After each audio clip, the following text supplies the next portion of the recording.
Bonjour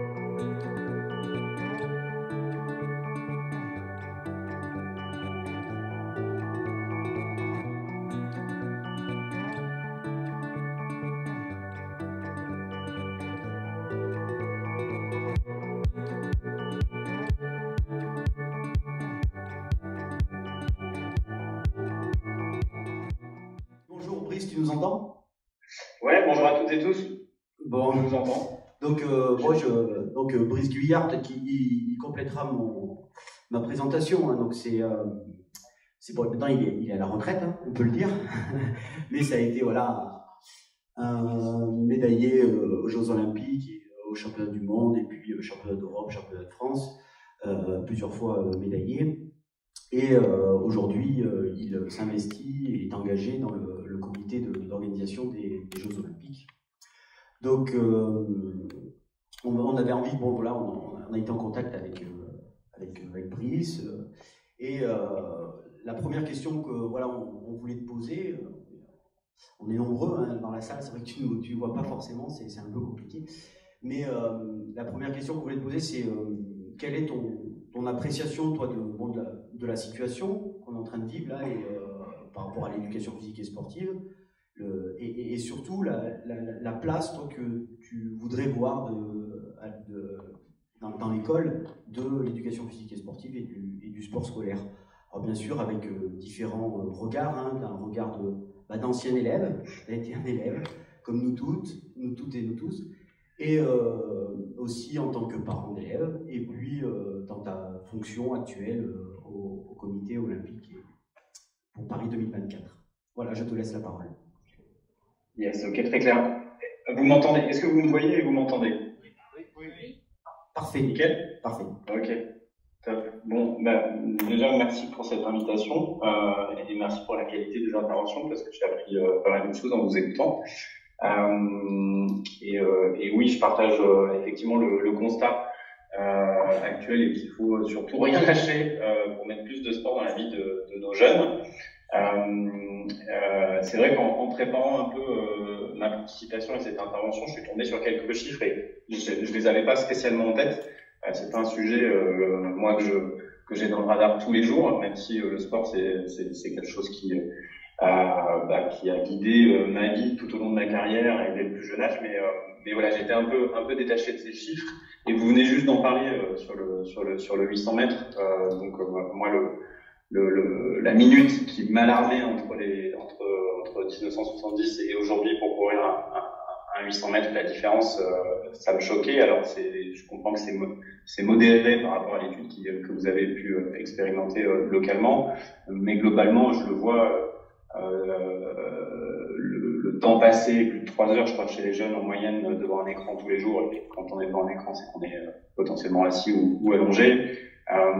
Les enfants qui sont de plus en plus soumis à la surcharge pondérale ou de l'obésité, et globalement des ados qui bougent moins. Donc voilà, moi c'était déjà partager ce constat-là et qui m'attriste et qui me fait peur.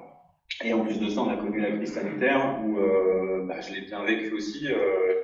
Fallait avoir de sacrées idées pour continuer à se bouger chez soi, dans son appartement, dans une maison. Je pense que ça a clairement aggravé la situation. Et globalement, je pense que les parents et les enfants, il y a une méconnaissance en fait des bienfaits de l'activité physique et du sport et des risques justement de rester inactif. Moi, clairement, je le sais et je l'expérimente encore. Le fait de se bouger, ça permet de développer le cerveau, ça permet de trouver des solutions. On sait que ça améliore les fonctions cognitives, que ce soit la mémoire, le langage, le raisonnement, bon, bref, la prise de décision, la perception, l'attention, etc. Et je pense que c'est pas une croyance, c'est des faits scientifiques. Le fait qu'un enfant il n'est pas fait pour rester assis toute la journée, c'est pas une croyance, c'est pas une conviction, c'est juste un fait réel et scientifique. Et je pense que il y a vraiment besoin de sensibiliser les parents et les enfants là-dessus. Et le lien avec l'école et les résultats scolaires, il est intimement lié à l'activité physique et au sport qu'on peut pratiquer. Et d'autant plus qu'il y a des enfants qui sont peut-être dans leur plus jeune âge beaucoup plus à l'aise sur la partie motricité. Et donc pour eux, ça va être aussi un moyen d'expression, un moyen d'exister, un moyen dans un groupe de montrer qu'ils savent faire les choses. Et voilà, et ça ne passe pas que par essayer de faire un calcul mental ou réussir à bien écrire. Et d'ailleurs, en parlant de bien écrire, je sais que c'est en développant la motricité qu'on arrive à bien écrire. Donc, bref, tout ça est très lié. Donc, autant sur le plan santé scolaire que sociétal, voilà, le sport déjà, pour moi, il est au cœur. Et si c'est pas travaillé dès le plus jeune âge, c'est pas en étant adulte clairement qu'on franchira cette barrière. Donc voilà, ça c'était pour moi pour le constat que je fais. Et puis si je dois parler un peu plus de sport, effectivement me rappeler un peu mon rapport au sport au cours de PS. Mais moi j'ai eu la chance de bénéficier de cours de PS et de profs de PS dès le plus jeune âge, dès le CP. Et ça m'a accompagné jusqu'au bac et même après, parce que je crois qu'à la fac, il me semble que c'était aussi prof de PS qui m'a accompagné. J'avais pris option sport. Et en parlant de CP, en fait, ça me déclenche une anecdote sur ma fille qui s'appelle Fauve, qui a 6 ans, qui est scolarisée dans le 11e à Paris. Je la voyais pas comme une fille sportive ou enfin voilà, elle fait de la danse depuis 2 ans, de la danse moderne. Je pense qu'elle est quand même dans une dynamique active aux côtés de son papa et de sa maman, puisque la maman a participé aussi à 3 Jeux Olympiques. Mais je la voyais pas, je la sentais pas comme une fille sportive. Après, à prendre avec du recul, parce que c'est ma perception de sportive de haut niveau. Et puis j'ai vu la transformation en fait en un trimestre grâce au cours de sport où elle avait en alternance saut en hauteur, saut en longueur. Et puis un jour elle est revenue et puis elle m'a dit bon papa, j'ai fait en saut en longueur, j'ai fait 1m90, je suis à égalité avec le garçon de la classe, c'est le record de la classe, mais voilà, j'ai sauté plus loin, j'avais mordu, mais je sais que je peux sauter plus loin. Donc je lui donne 2-3 conseils pour pas mordre. Compter ses pas, prendre la distance, répéter, et je lui dis, et puis tu testeras ça. Et puis elle me dit, et puis maintenant je vais plus prendre l'ascenseur pour monter au 6e étage, je vais prendre les escaliers, parce que je sens que ça me fait du bien, bon bref, et je l'ai incité à prendre les marches 2 par 2 pour progresser un peu plus vite. Et tout ça pour dire, donc elle est revenue 2 semaines après et elle m'a dit papa, j'ai mon nom sur le Wall of Fame dans la cour de l'école. Alors je savais pas que en CP il y avait un Wall of Fame dans une école, mais bon bref, elle a passé 2m10 en saut en longueur et voilà j'ai découvert ma fille là, en mode le sport l'a mise dans une dynamique de dingue et maintenant elle me parle des Jeux Olympiques alors que les Jeux Olympiques on a déjà entendu parler, elle a déjà vu les médailles d'or, elle a déjà vu tout ça, mais bon, c'était un truc. Et je pense que, voilà, elle a touché du doigt, elle a senti le sport, progresser, s'entraîner. Donc voilà, c'était juste un petit clin d'œil pour montrer que, voilà, dès 6 ans, c'est incroyable l'effet que ça a sur un jeune. Et je me suis souvenu aussi d'autres anecdotes où je pense que j'étais au collège à cette époque-là et j'avais eu un prof qui nous notait en EPS. Je me souviens, c'était du volleyball. Ça m'avait un peu surpris au début et j'étais pas super en accord, mais avec du recul, je pense qu'il avait totalement raison. En fait, on était noté aussi sur comment par équipe en volleyball, on jouait de manière mixte, filles et garçons dans la même équipe. Comment on arrivait à faire progresser l'équipe, comment on arrivait à faire jouer tout le monde.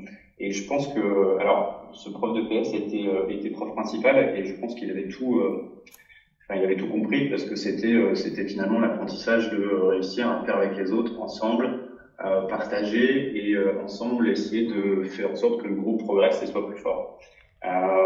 Donc voilà, ça avait été aussi les débuts pour apprendre et réussir à mettre son ego de côté et réussir à jouer avec tout le monde et faire jouer tout le monde pour progresser et qui plus est avoir une bonne note du coup. Voilà, et puis moi j'avais une autre référence, une autre anecdote, parce que j'ai vu dernièrement, c'était mardi je crois, l'annonce du ministre Jean-Michel Blanquer là, sur qui disait que le sport deviendrait ou redeviendrait du coup une spécialité du bac en 2021. Alors moi je vous avoue que ça m'a surpris parce que je pensais pas que ça avait disparu des épreuves du bac. Donc voilà, tant mieux que ça y soit de nouveau. Je pense que ça va dans le bon sens et c'est une bonne direction. Moi, en tout cas, au bac, le sport, ça m'a servi pour avoir mon bac. J'ai pas pu prendre option escrime à cette époque-là, donc j'ai pas eu spécialement le choix. Je me souviens plus très bien. C'était peut-être un contrôle continu ou une évaluation continue sur l'année. Bon, en tout cas, je me souviens que j'avais eu une épreuve sur 1500 mètres. Donc qui est quand même une distance qui est pas de semi-fond qui est pas évidente, où il faut aller chercher assez loin. Et je me débrouillais plutôt bien en étant le meilleur de la classe là sur cette distance-là. Et je me souviens avoir fait un pari avec le prof de PS. Je devais courir, je pense, en 4,50 ou 5 minutes, je sais plus bien, et je crois que j'avais lancé un pari en disant que le jour de l'épreuve, j'arriverais à faire un 4,40 ou un 4,30. Et le pari, c'était de pouvoir gagner 2 heures de foot à la prochaine séance de PS. Donc je vous avoue que ce jour-là, tout le monde était derrière moi, tout le monde était à côté pour m'encourager, pour essayer de gagner ces 2 heures de foot la prochaine fois. Et voilà, il se trouve que je l'ai fait, et je l'ai fait. Je me suis un petit peu entraîné pour le faire, mais j'avais pas ce temps-là quand je m'entraînais, et c'est juste que le moment venu, l'adrénaline, le fait de relever un défi, de se dépasser, qu'il y ait du monde, ça a marché et c'est fait. Et, voilà, j'ai pas très bien fini, je pense. J'ai bien craché de tout le monde, mais voilà, c'est un truc qui m'avait marqué parce que voilà, il fallait se dépasser.